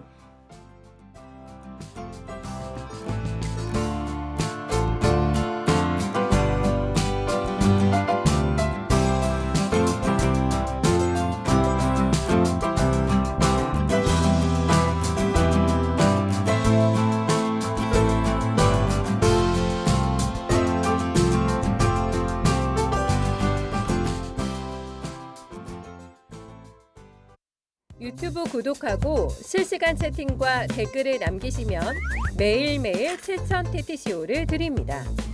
참여 방법은 통통물 어플을 다운로드하고 회원가입과 로그인을 해주세요. 마이페이지에서 나의 회원 고유 번호를 복사해주세요.